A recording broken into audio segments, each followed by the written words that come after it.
Donc, je continue. Tous les chrétiens qui ont reçu l'Esprit de Dieu ont des désirs qui viennent du Saint-Esprit. Même s'ils ne sont pas réalisés. Il faut vraiment qu'on soit conscient de cela. Il faut qu'on soit conscient. Quelqu'un avait dit qu'un jour, il y avait un homme de Dieu. Un homme de Dieu qui on a profité des choses sur lui. On a profité beaucoup de choses sur lui, un chrétien. Et il est mort, noyé dans un lac. Il est mort avec des désirs de Dieu en lui. Qui devait s'accomplir. Un pasteur qui avait son fils. Son fils est parti, il y avait une bagarre à Paris. Le fils du pasteur est venu séparer la bagarre.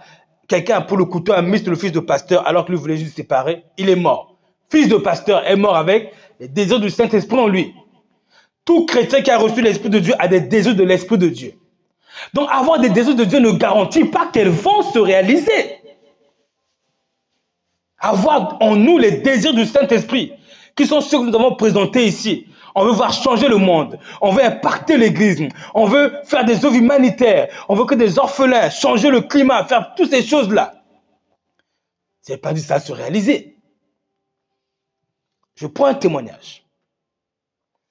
Il y a une sœur sur YouTube, une femme de Dieu, qui enseigne la parole avec un feu puissant. Elle est en RDC. Elle enseigne avec un feu. Mais ces messages sont basés sur l'adultère, si ton mari te trompe, si ta femme était fidèle, si ton mari a fait ceci, ces messages sont basés que sur le mariage, que sur l'intimité. Est-ce que vous connaissez? Tu connais? Tous ces messages sont basés sur l'intimité. Si ton mari a fait ceci, si ta femme a fait ceci, c'est rare qu'elle parle du Christ, c'est rare le Christ. Pourtant, elle a un feu. Bien. Donc Dieu l'a appelé. Mais pourquoi est-ce que ces messages sont décentrés de Christ comme ça? Les désirs de Dieu ne sont pas en train de se réaliser.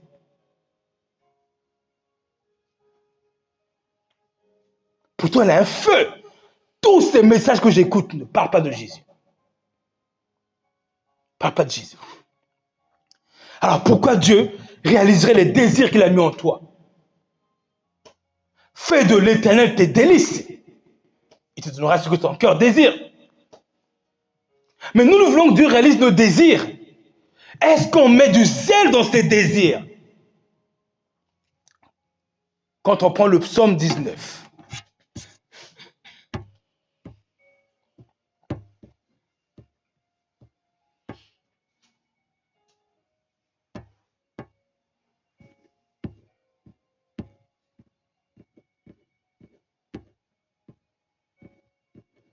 Psaume 18 dit ceci.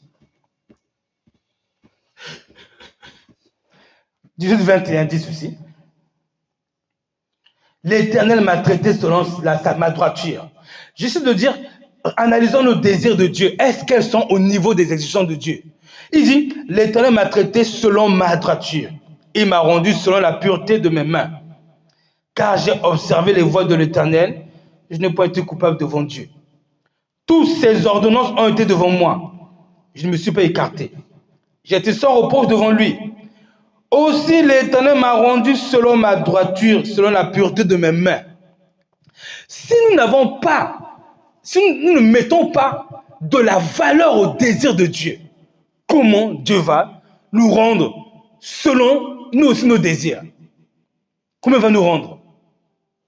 La clé pour arriver à voir nos rêves se réaliser, c'est donner du prix au désir de Dieu.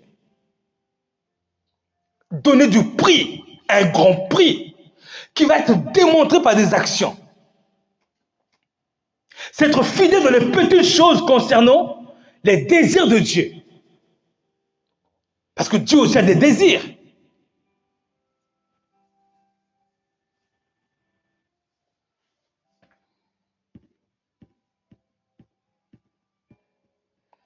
Verset 26 de Psaume 18 dit, « Avec celui qui est bon, tu te montres bon.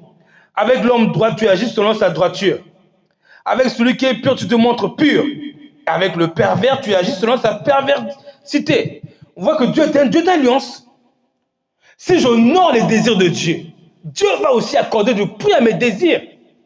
Si j'accorde du prix à ces désirs, si je n'oublie pas ces désirs sous prétexte que je suis en colère, sous prétexte que je suis parti sous le coup de l'émotion, si je n'oublie pas comment Dieu me demande de me tenir devant mon mari, ma femme, alors j'accorde du prix à ces désirs.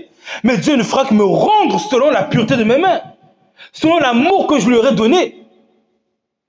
Parce qu'il y a des milliers de chrétiens qui ont des désirs que nous avons. Rappelons-nous de cela. Rappelons-nous bien de cela. Écoutez-moi. S'il vous plaît, écoutez-moi. Arrêtons de croire que Dieu nous aime plus que les autres. Dieu ne t'aime pas plus que quelqu'un d'autre à qui il n'a pas donné ses désirs. Un pasteur que Dieu a laissé mourir, Dieu ne t'aime pas plus que lui. Pas parce que tu chantes bien, que Dieu a dit des bonnes prophéties sur toi, que les désirs que tu as de Dieu vont s'accomplir. Dieu ne t'aime pas plus que ceux à qui il n'a pas réalisé leurs désirs. Enlevez-nous ce masque de la figure, où nous croyons que nous sommes des privilégiés. Oui, Dieu nous a choisis. Nous sommes une génération choisie pour des nains. Ah ouais? Ah bon? Et il y en a d'autres qui Dieu a laissé mourir. Le pasteur, comment il s'appelle? Talingano. Le jour que Jésus l'a rencontré, il était païen avec des prostituées. Jésus l'a ramené devant les portes du royaume de la perdition. Il a dit, il a vu des milliers de chrétiens en train de rentrer dans une porte avec des bibles en main. On chantait Alléluia, Alléluia. Avec des bibles, ils rentraient des milliers. Il a dit à Jésus, ils ont de la chance, les chrétiens vont au paradis. Jésus lui a dit, ils ne vont pas au paradis, ils vont en enfer. Il a dit, c'est pas possible. Des chrétiens en chantant. Jésus lui a dit, ce peuple m'honore des lèvres, mais son cœur est éloigné de moi. Il m'honore des lèvres, mais son cœur, comme il était prêché tout à l'heure, mais ses œuvres, ses actions sont éloignées de moi. Soyez fidèles dans les petites choses pour voir les grandes choses. Est-ce qu'on est fidèle dans les petites choses? Des milliers de chrétiens, Talingano les a vus. Notre grand frère Talingano les a vus en train de se perdre. Donc, arrêtons de croire que Dieu nous privilégie. C'est un faux évangile. C'est un faux évangile. Dieu ne m'aime pas plus que Jézabel. Dieu ne m'aime pas plus que Akab. Dieu ne m'aime pas plus que les méchants de la Bible. C'est pas vrai. Tout le monde est créé à l'image de Dieu. Dieu est un Dieu d'alliance. Il rend à chacun selon ses œuvres. Il rend à chacun selon l'amour qu'il lui donne. Il aime tout le monde. Mais en ce qui concerne l'élection, le jugement de Dieu, ça dépend de nous. La Bible dit que des livres furent ouverts. Chacun fut jugé en fonction de ses œuvres, d'après ce qui était écrit. Nous ne nous sentons pas privilégiés. Si quelqu'un veut voir les désirs que Dieu a mis en lui se réaliser, qu'il se pose la question à quel niveau il accorde du prix aux désirs de Dieu. Même aux petits désirs de Dieu.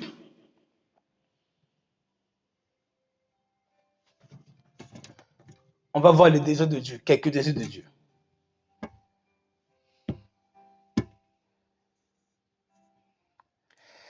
Deutéronome chapitre 10, verset 12, dit ceci.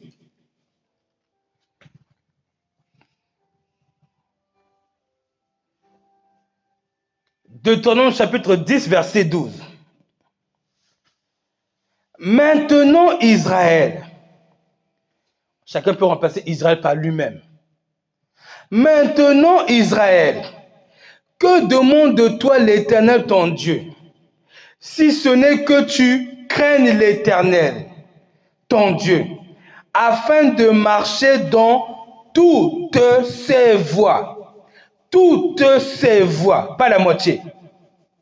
Toutes ses voies. D'aimer et de servir l'Éternel ton Dieu de tout ton cœur, de toute ton âme. Vous circoncirez vos cœurs et vous ne rédirez pas votre cou. Car l'Éternel est Dieu des dieux, Seigneur des seigneurs, le Dieu grand, fort et terrible, qui ne fait exception de personne. Personne.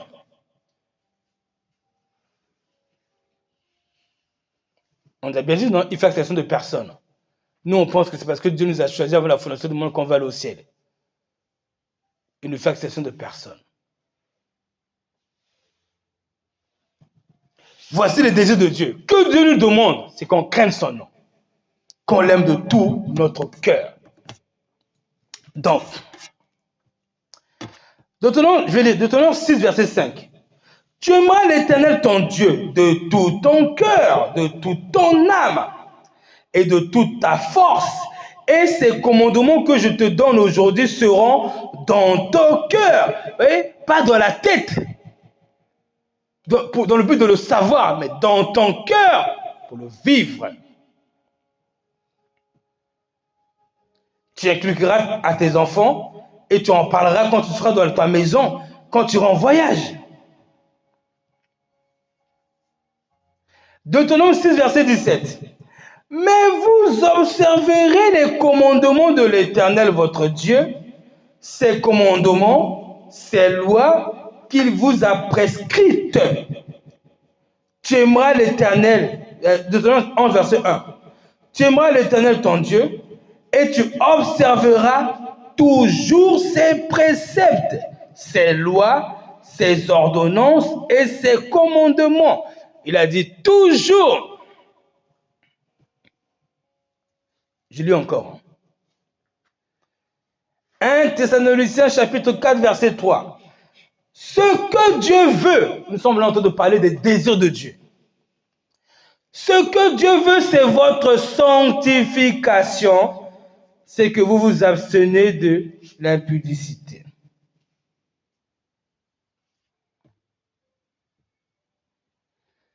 Psaume 145 verset 19. Psaume 145, verset 19. Il accomplit les désirs de ceux qui le craignent. Il entend leurs cris et les sauve. Il n'accomplit pas les désirs de tout le monde, mais de ceux qui le craignent. Qui veut que ces désirs soient accomplis? Tout est question de notre crainte de Dieu.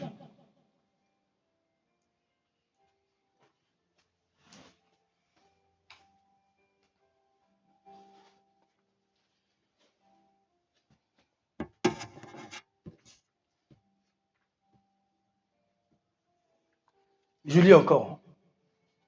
Proverbe chapitre 10, verset 24. Ce que redoute le méchant, c'est ce qui lui arrive. Et ce que désirent les justes leur est accordé.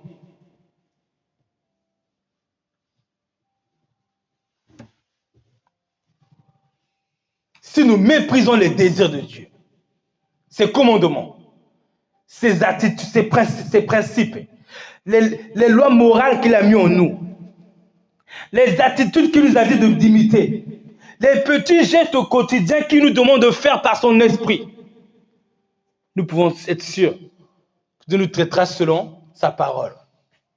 Avec celui qui est bon, juste, tu te montres juste. Avec le pervers, tu agis selon sa perversité. Et celui qui méprise, Dieu a dit, ceux qui me méprisent seront méprisés.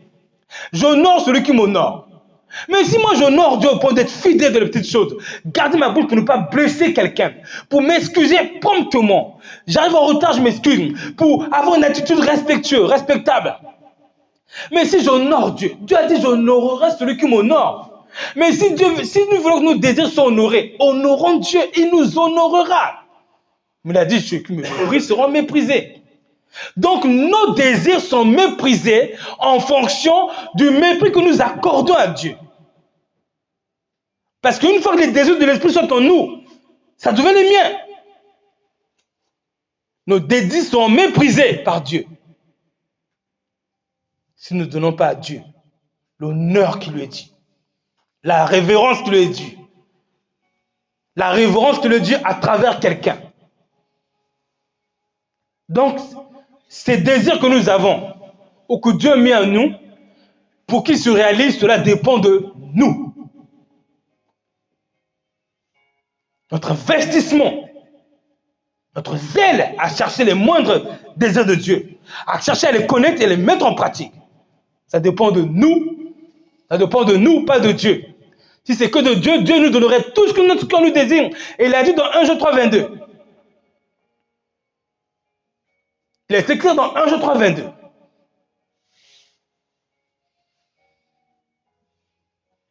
Si nous gardons ces commandements, nous pouvons demander ce que nous voulons.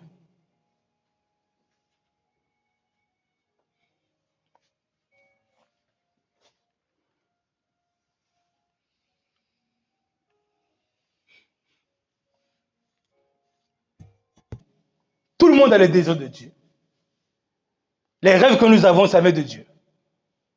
Le chrétien qui est mort aujourd'hui, qui est mort jeune, alors que le plan de Dieu de sa vie ne sont pas réalisés, il est mort, les désirs de Dieu en lui ne vont pas se réaliser. Parce que Dieu ne lui a pas rendu selon les désirs qu'il a donnés à Dieu. Le chrétien comme Paul qui a dit, j'ai achevé la course, désormais la couronne de vie me sera donnée. Donc, les désirs que Dieu a mis en lui se sont réalisés. Il est parti prêcher l'évangile partout. Il a dit, j'ai achevé. Mais si nous n'avons pas achevé et que nous quittons ce monde avant l'heure, il y a quelque chose qui ne va pas. Comment on traite les désirs de Dieu? Et ça, c'est tous les jours dans nos choix au quotidien. Tous les jours, tous les jours. Maintenant, nous, ce n'est pas par amour pour nos désirs qu'on va donner de l'amour à Dieu. On ne va pas honorer les désirs de Dieu dans l'espérance pour qu'à travers cela, Dieu nous donne nos désirs. Ça, c'est inversé de la bourse. C'est du profit. Ce n'est pas avec un cœur pur que nous honorons les désirs de Dieu. On veut honorer les désirs de Dieu que parce qu'on sait que si on le fait, Dieu va aussi honorer nos désirs. C'est de l'hypocrisie. C'est vraiment agir sans la pureté de cœur. Mais les cœurs purs, ils donnent du prix aux désirs de Dieu. Et c'est parce qu'ils ont un cœur pur de vouloir faire les désirs de Dieu au moindre détail que Dieu va écouter leurs désirs. Il va les exaucer. Gloire à Dieu pour le message. Voilà la fin du message. Clair et net. Il faut que nous soyons pleinement focalisés sur les désirs de Dieu. Pleinement, pleinement. Si on veut voir les nôtres se réaliser un jour. Nos grands désirs là.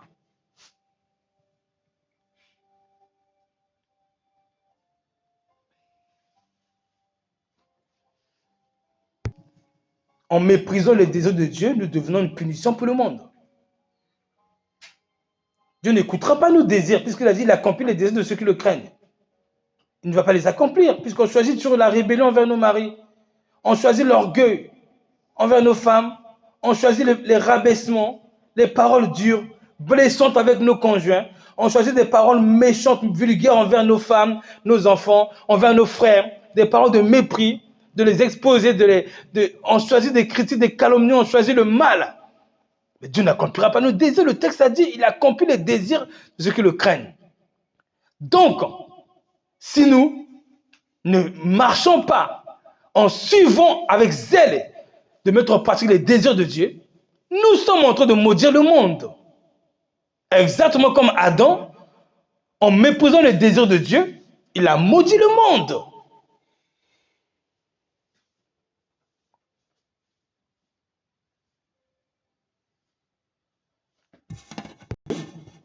Ça veut dire qu'il faut lutter contre notre moi, lutter contre notre chair, contre nos caractères. Nos ennemis, ce sont nos caractères. Nos émotions, quand elles nous prennent, elles nous emportent loin de Dieu. Nos ennemis sont nos manques de réflexion avant de parler, avant d'agir. Nos ennemis sont notre incrédulité. Nos ennemis, c'est nous, notre paresse, notre négligence, notre imprudence, notre impolitesse, notre méchanceté, notre mépris des désirs de Dieu. C'est ça notre ennemi. L'ennemi de nos désirs, de nos projets, pour que Dieu les réalise, c'est nous-mêmes.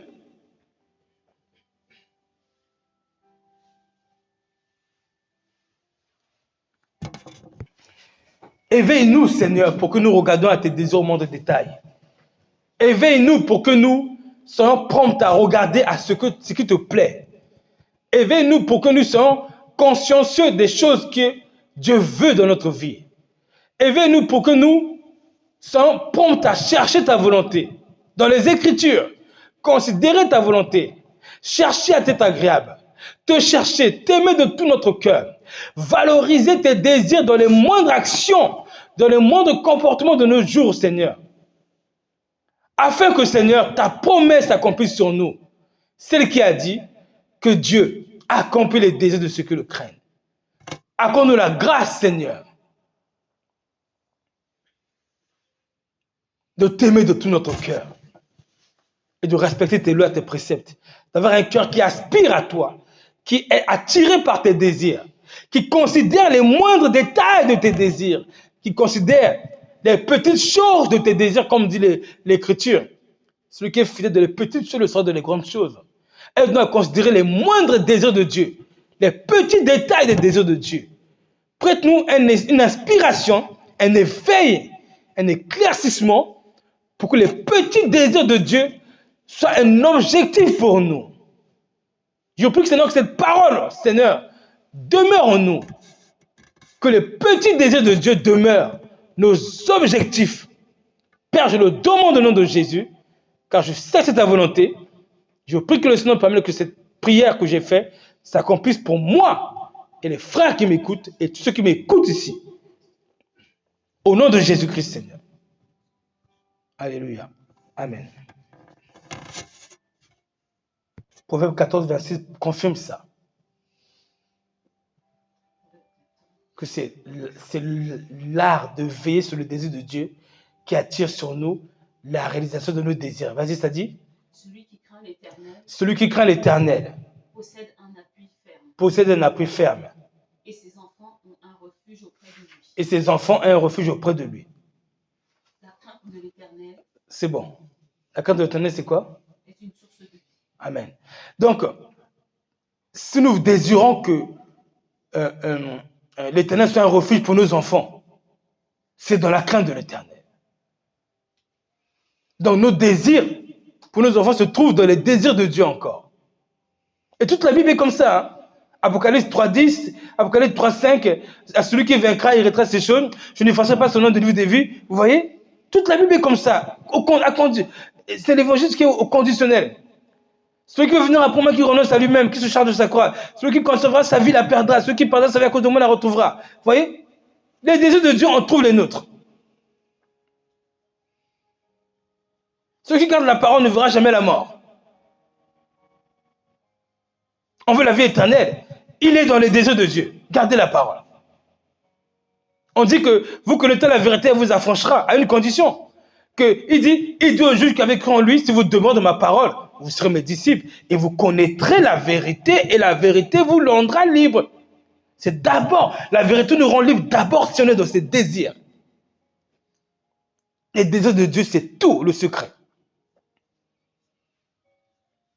C'est normal qu'un sorcier rentre dans une maison, détruise la famille, fait ôte la vie des enfants. Si les parents chrétiens prient Dieu tous les soirs, mais ne craignent pas Dieu, blessent leurs conjoints, disent des mots durs à leurs conjoints, injurient les gens, critiquent leur pasteur.